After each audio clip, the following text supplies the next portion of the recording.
Mary Stuart was born on the 8th of December 1542 at Linlithgow, Scotland, as the only surviving legitimate child of King James V of Scotland and his French second wife, and she was the great niece of King Henry VIII of England. On the 14th of December, 6 days after her birth, she became the Queen of the Scots when her father died.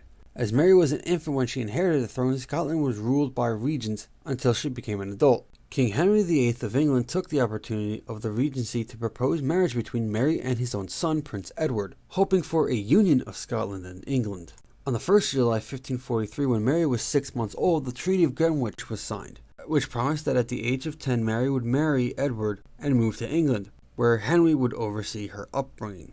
The treaty provided that the two countries would remain legally separate and that if the couple should fail to have children, the temporary union would dissolve. The Earl of Lennox escorted Mary and her mother to Stirling on the 27th of July, 1543, with 3,500 armed men. Mary was then crowned in the castle chapel on the 9th of September, 1543. Shortly before Mary's coronation, Scottish merchants heading for France were arrested by Henry, and their goods were impounded. The arrest caused anger in Scotland.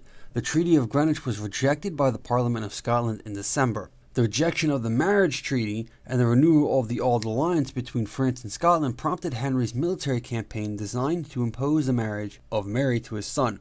English forces mounted a series of raids on Scottish and French territory. In May of 1544, the English Earl of Hertford raided Edinburgh, and the Scots took Mary to Dunkeld for safety. Mary's guardians turned to the French for help. The French King Henry II proposed to unite France and Scotland by marrying the young queen to his 3-year-old son, the Dauphin Francis, on the promise of French military help and the French dukedom for himself. In February of 1548, Mary was moved, again for her safety, to Dumbarton Castle. The English left a trail of devastation behind once more and seized the strategic town of Haddington.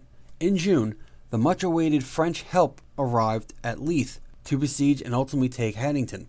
On the 7th of July, 1548, a Scottish parliament held at a nunnery near the town agreed to a French marriage treaty. With her marriage agreement in place, 5-year-old Mary was sent to France to spend the next 13 years at the French court. At the French court, she was a favorite with everyone, except Henry's second wife. Mary learned to play the lute, was good at poetry, horsemanship, falconry, and needlework, and was taught how to speak French, Italian, Latin, Spanish, and Greek, in addition to speaking her native language. On the 24th of April, 1558, Mary married the Dauphin at Notre Dame de Paris, and Francis became king consort. King Francis II died on the 5th of December in 1560 of a middle ear infection, which led to an abscess in his brain. Mary was grief-stricken. Her mother-in-law became regent for the late king's 10-year-old brother, Charles IX, who inherited the French throne. Widowed, Mary returned to Scotland, arriving at Leith on the 19th of August 1561. She joined with Lord Moray in the destruction of Scotland's leading Catholic magnate, Lord Huntly, in 1562 after he led a rebellion in the Highlands against her. In early 1563, a French poet at Mary's court was discovered hidden underneath Mary's bed, apparently planning to surprise her when she was alone and declare his love for her. Mary was horrified and banished him from Scotland. He ignored the edict, and 2 days later he forced his way into her chamber as she was about to disrobe. The poet was tried for treason and beheaded. Mary met Lord Darnley on Saturday, the 17th February, at Wemyss Castle in Scotland, after which Mary fell in love with the long lad. They married at Holyrood Palace on the 29th of July, 1565. Mary's insistence on the marriage seemed to have stemmed from passion rather than calculation. Mary set out from Edinburgh on the 26th of August, 1565 to confront an open rebellion, and on the 30th, Moray entered Edinburgh, but soon left afterwards, having failed to take the castle. Mary returned to Edinburgh the following month to raise more troops in what became known as the Chase-About Raid. Mary and her forces and Moray and his rebellious lords roamed around Scotland without ever engaging in direct combat. Mary's numbers were boosted by the release and restoration to the favour of Lord Huntly's son and the return of James Hepburn, 4th Earl of Bothwell, who was in exile in France. Eventually in October, Moray left Scotland for asylum in England. Not content with his position as king and consort, demanded the crown matrimonial, which would have made him co-sovereign of Scotland with the right to keep the Scottish throne for himself if he outlived his wife. Mary refused his request, and their marriage grew strained even though they conceived by October 1565. In late January 1567, Mary prompted her husband to return to Edinburgh. He recuperated from his illness in a house just within the city wall. Mary visited him daily so that it appeared that a reconciliation was in progress. In the early hours of the morning, an explosion devastated Kirklefield, and Darnley was found dead in the garden, apparently smothered. Mary herself was among those who came under suspicion. By the end of February, James Hepburn, the 4th Earl of Bothwell, was generally believed to be guilty of Darnley's assassination. Bothwell was acquitted after a 7-hour trial on the 12th of April. Between the 21st and the 23rd of April, 1567, Mary visited her son at Stirling for the last time. On her way back to Edinburgh on the 24th of April, Mary was abducted by Lord Bothwell and his men and taken to Dunbar Castle. On the 6th of May, Mary and Bothwell returned to Edinburgh. They were married according to Protestant rites. 26 Scottish peers, known as the Confederate Lords, turned against Mary and Bothwell, raising an army against them. Mary and Bothwell confronted the Lords at Carberry Hill on the 15th of June, but there was no battle as Mary's forces dwindled away through desertion during the negotiations. Bothwell was given safe passage from the field, and the Lords took Mary to Edinburgh, where crowds of spectators denounced her as an adulteress and a murderer.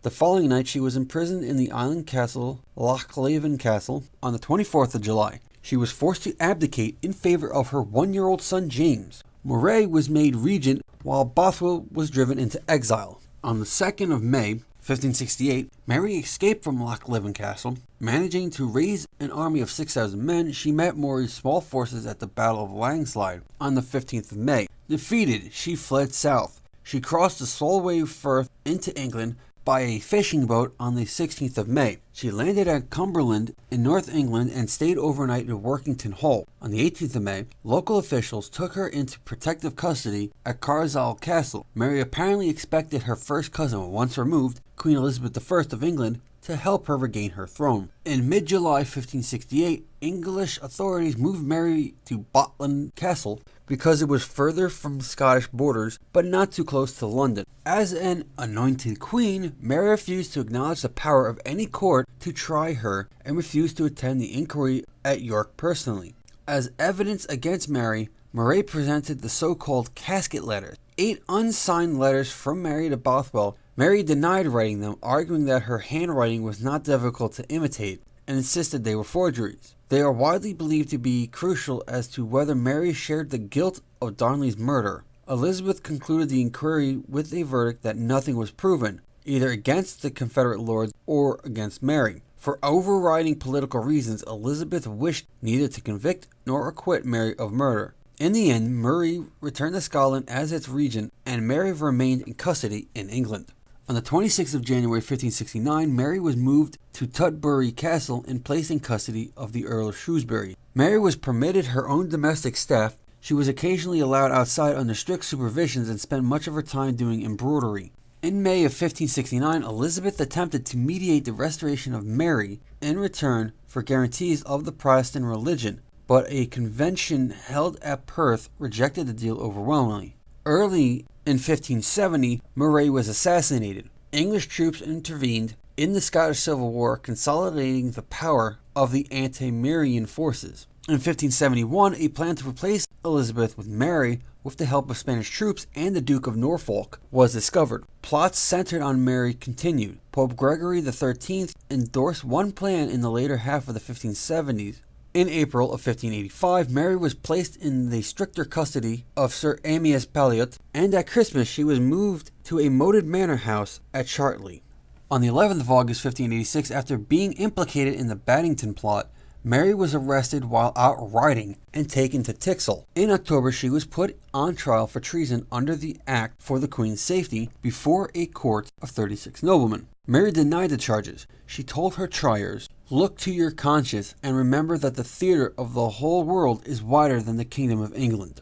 She drew attention to the fact that as a foreign anointed queen, she had never been an English subject and thus could not be convicted for treason. Mary was, however, convicted on the 25th of October and sentenced to death. Despite this, Elizabeth hesitated to order her execution. She was concerned that killing a queen set a discreditable precedent and was fearful of the consequences. On the 1st of February 1587, Elizabeth signed the death warrant and entrusted it to William Davison, a privy councillor.